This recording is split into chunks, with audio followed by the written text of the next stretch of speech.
Hey everyone, I would just like to thank everyone for coming here to this info session today. I'm going to talk to you about student government, great organization, and you're about to see what we're all about. Okay, so the mission of Student Government Association is to represent the student body, promote democracy by supporting the goals and objectives defined by the student body. SGA will act as a liaison between faculty, students, and administration. SGA will serve to define, defend, and protect all students' rights, responsibilities, freedoms, as well as the general welfare of Suffolk County Community College.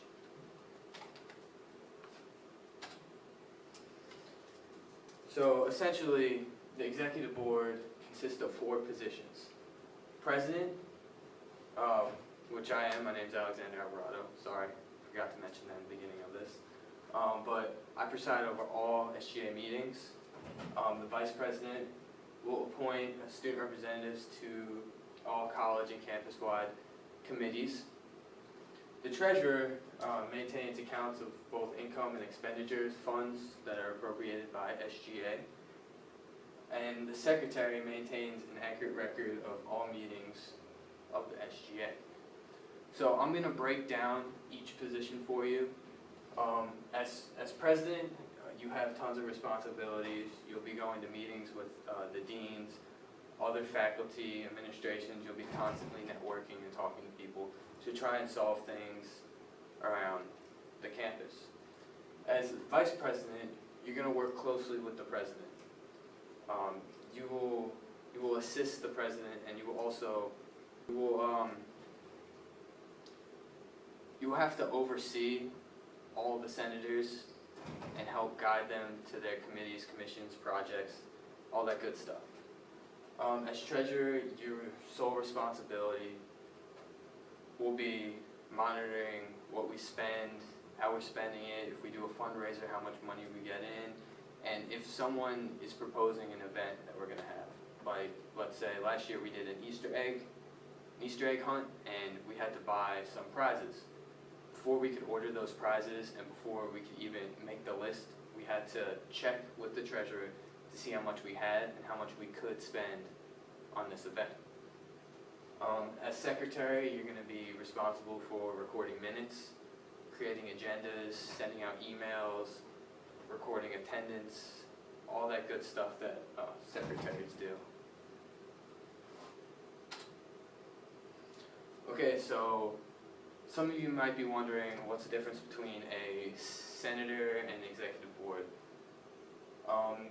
And honestly, there isn't much of a difference. Everyone's essentially at the same level.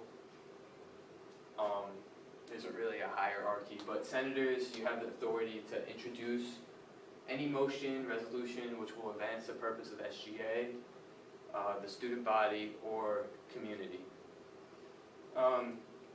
You are a full voting member of SGA, and you must attend every scheduled meeting of SGA. This is just a general requirement for this position. I was a senator my first semester. Great experience, the greatest choice I've ever made. Being a senator, I made great friends. I came in, everyone was great, everyone was friendly, so they really became a family. And senator is a great place to start if you're looking for a position that isn't too stressful and you're not going to be overwhelmed with work. It's great. It's a great position to look forward to. Alright, so if those of you who want to run for executive board, you must meet some certain requirements. But before I get into the requirements, I just want to inform everyone that we have elections that go on during priority registrations. You have to go to the Office of Campus Activities, and you get an application sheet. You'll fill it out, you'll type a paper for a personal statement for executive position, and you'll hand that in by March 28th. That will then be posted online during priority registration, which is when voting begins. And when students go to log on to make their schedules for the fall semester, they'll be prompt with an option to go click and vote.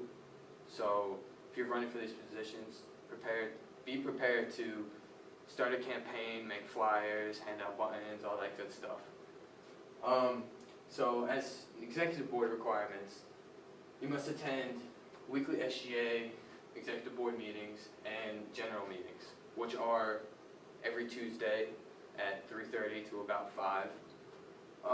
You must have no classes from 3:30 to 5 p.m. on Tuesday. You must serve office hours. One of the unique things about the executive position that is different from the senators is that you need to serve office hours. We have an office downstairs in the Babylon Student Center. It's room 36. It's right down the hall from the bookstore. You will have to serve 15 hours in that office. President, 10 hours as vice president, 5 as secretary, and 5 as treasurer. The thing about these office hours is you don't have to necessarily sit in the office for that long.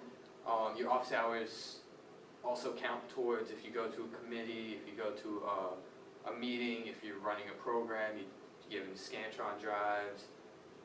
So that counts. So don't think your whole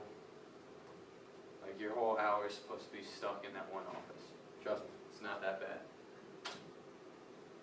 Okay, so as a senator, it's a little less, I guess, stressful.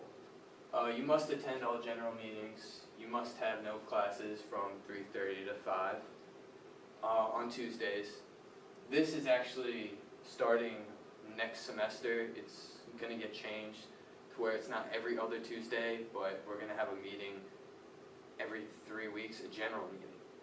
Instead, we're going to have our executive board meeting, and then we're going to have a working meeting, which is essentially we're going to meet in the same spot like a normal meeting, but the difference is we're going to actually work on initiatives and group into our committees to get work done, and then the following week is when we're going to meet together and do normal business with minutes and all that stuff.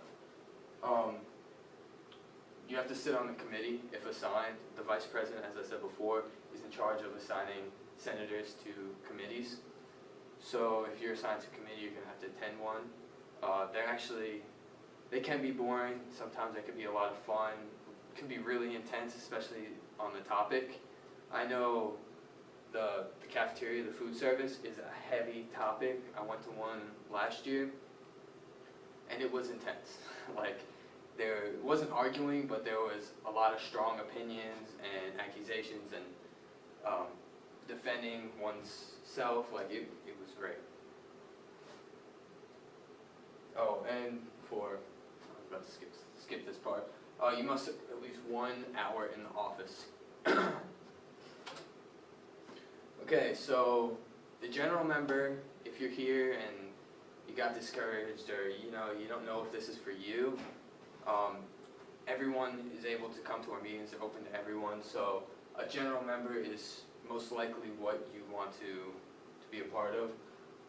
There's no commitment when you come to sit in on these meetings. You should have the authority to introduce motions or help with resolutions. The only difference is between general members and senators is that you cannot vote. So when it comes to a vote, you won't be able to vote. So that's something to keep in mind.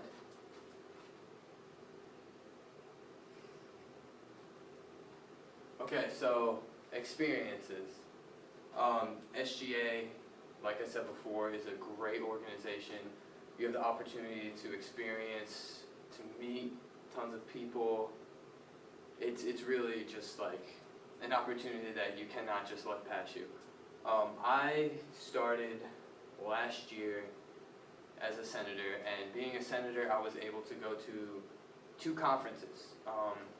One conference that they took me to was ASGA, which is American Student Government Association, and we went to Brooklyn. We parked here on campus and we took a train all the way to Brooklyn. And at this conference, it's very energizing. You meet tons of people, and it's a lot of fun. You're in Brooklyn. You can't really pass that up, a free trip to Brooklyn. Another trip I went on was a National Student Leadership Conference. It was in Boston, Massachusetts, and that was probably the best experience I've ever had. Once again, you meet great people, you learn a lot. It really helps me become a leader. You can't really ask for more, and plus, once again, it's a free vacation in a way. And just recently, I went to Washington, D.C. I got to see the Smithsonian's. I got to do a bunch of cool stuff. The only thing was the Smithsonian's were closed because the government shut down. But still, it was great being there. You could still, from a distance, see all these places, and it was awesome. All right, I kind of touched on this with experiences, but benefits you have, you can build relationships with the student body, faculty, and administration. Looks great on resumes. Executive board is a paid position. Priority registration, before classes are open to all students. And this is actually, we just recently were able to achieve this. So that's a great perk. You get to go to national conferences and you make great friendships. Okay, so some important dates to seriously keep in mind. March 28th at 4 p.m. all applications for the fall 2014 semester are due. Voting begins during priority registration, which is April 14th through the 17th. Write this down in your calendar, on your iPhone, iPad, whatever works for you, just don't forget this. And is there any questions you guys have for me?